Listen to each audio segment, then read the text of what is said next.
Hello dear students. In today's class, we will answer the important question: when is the direct product of Zm with Zn cyclic? In the last lecture, we have seen two examples. One was Z3 cross Z4 and the other was Z2 cross Z4. In the first case, we saw that Z3 cross Z4 became cyclic, but Z2 cross Z4 was not cyclic. So we want to take a closer look at when exactly this group will become cyclic. So this theorem tells us the answer to that. We will prove that the direct product of Zm with Zn is cyclic if and only if GCD of M and N is equal to 1. So after that we will come to this part that if it is cyclic, it is going to be isomorphic to the group Zmn. But that we will do right at the end. So meanwhile, let us just focus on proving that this group is cyclic if and only if M and N are relatively prime. And you will realize that this is precisely what happened in the two groups Z3 cross Z4 and Z2 cross Z4. In the first group, 3 and 4 are relatively prime, so it worked out to be cyclic. And in the second case, 2 and 4 are not relatively prime, so it was not cyclic. And that is exactly the way we are going to prove this result also. We will show that if M and N are relatively prime, then this group is cyclic. And if they are not relatively prime, then the group is not cyclic. So let me first begin by proving the converse for the simple reason that it is the easy part.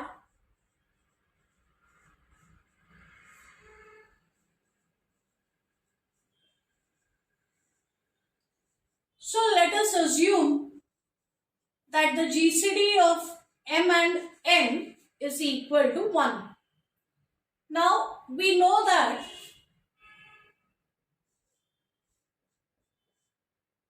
the group Zm is a cyclic group and one of the generators is 1 bar.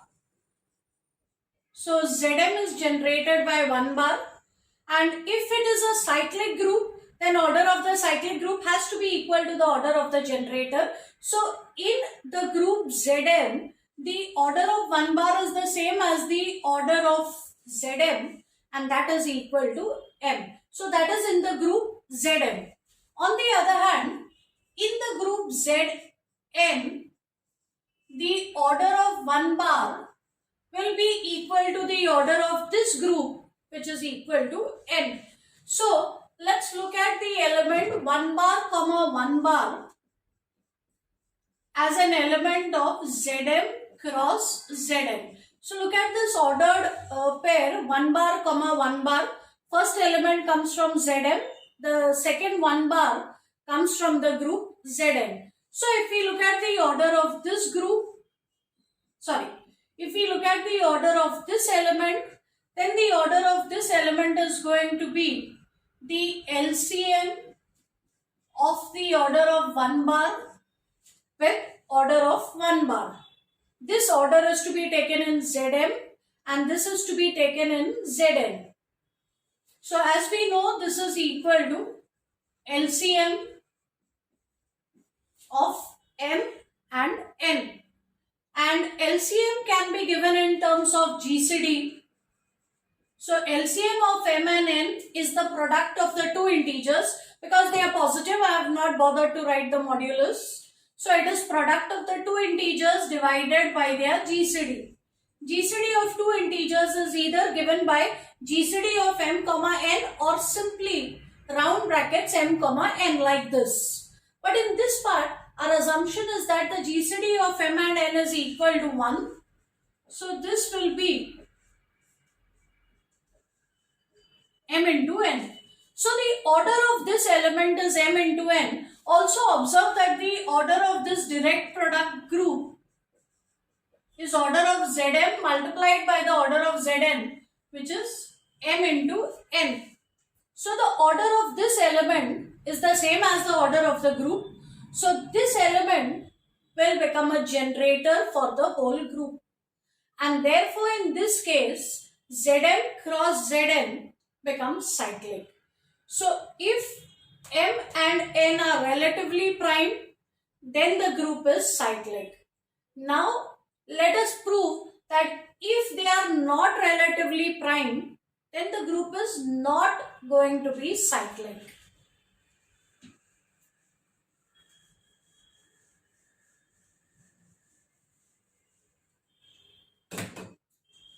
So let us assume that the GCD of M and N is not equal to 1. In other words, they are not relatively prime. So if their GCD is not equal to 1, their GCD will be some positive integer d. And because d is not equal to 1, it's a positive integer. So d will have to be greater than 1. So let me assume that the GCD of M and N is some other positive integer besides 1. Let's take that as d. So by definition, if d is GCD of M and N, then d will have to divide M. D will also have to divide N. It's a common divisor of M as well as N. So it will be a divisor for M. It will also be a divisor for N. So if I use the definition of divisibility, M will be x times d. It will be a multiple of d. Similarly, N will be a multiple of d. And this is true for some integers x and y. So because d divides M, M is a multiple of d. Similarly, N is going to be some multiple of d. Now, if we look at M upon d, then M upon d is x. Notice that this is an integer. Also, N upon d is y, which is also an integer. Now look at any element. File away this information for later. Let us take any element in Zm cross Zn. Let's take any element in Zm cross Zn and let's look at M into N divided by D. Now if D divides M, D is also going to divide M into N, and therefore this what you see as a fraction over here is actually going to be an integer. So M into N upon D is actually an integer. You can also think of it as X into N or M into Y. So it's definitely an integer. So let's look at this multiple of the element r bar comma s bar. R bar comma s bar is any arbitrary element of this set. So I can write this as mn upon d times r bar, mn upon d times s bar. Right? So now let me simplify this further.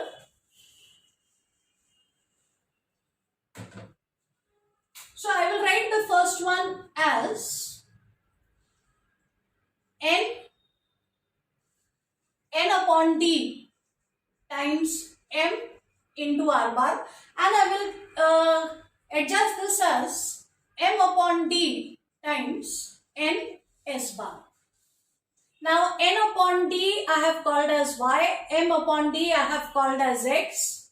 So this will be y times m r bar, x times n s bar.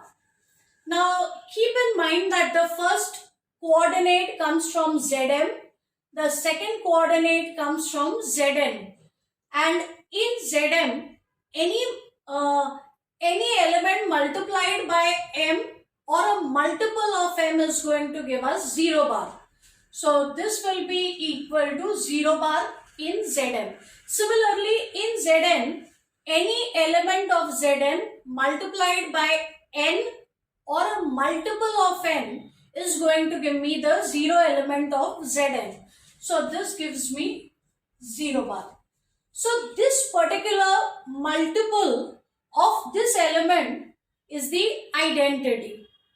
It's a positive integer, and this positive integral multiple of this element is giving me the identity of the group. The only thing is I do not know if this is the least such positive integer. So I can only conclude that the order of r bar comma s bar has to be either mn upon d or it has to be something smaller, because as I said, I do not know if this is the least positive integer for which the equation is satisfied. So all I can say is that the order of this element is either so much or something smaller than that. And let's not forget, d is a number greater than 1. Because d is greater than 1, 1 upon d is less than 1.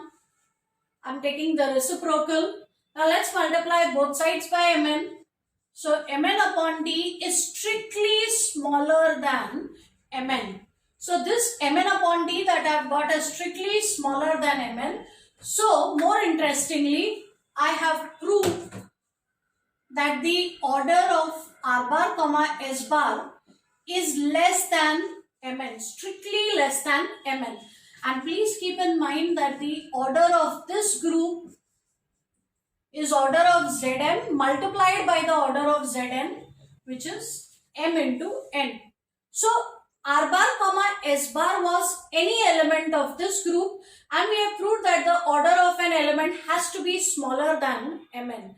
So in this group, the order of every element is smaller than mn. In other words, there is no element in this group whose order is equal to mn.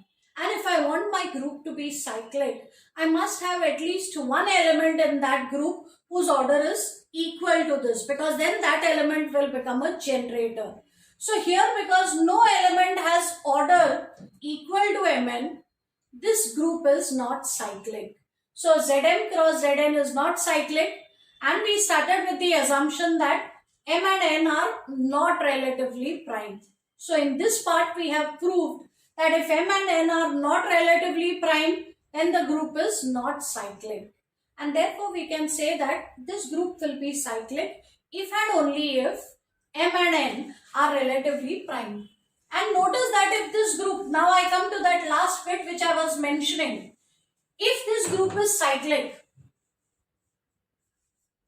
so suppose Zm cross Zn is cyclic. If it is cyclic, then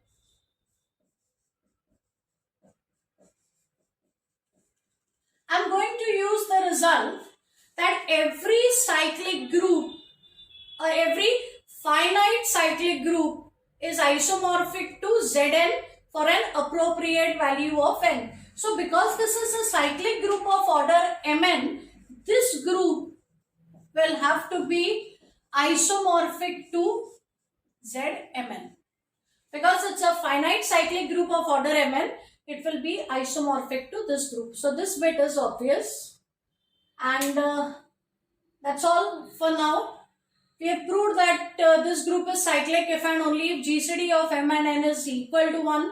And as I mentioned in the last lecture, in general, if G1 and G2 are cyclic, we cannot say for sure whether G1 cross G2 is cyclic. So those are more or less all aspects of the direct product of groups. We have covered practically everything about direct product. Feel free to take a look at a few more problems on the direct product, and in case you run into any problems, you can mention in the comment section below and we'll discuss it. That's all for now. Thank you.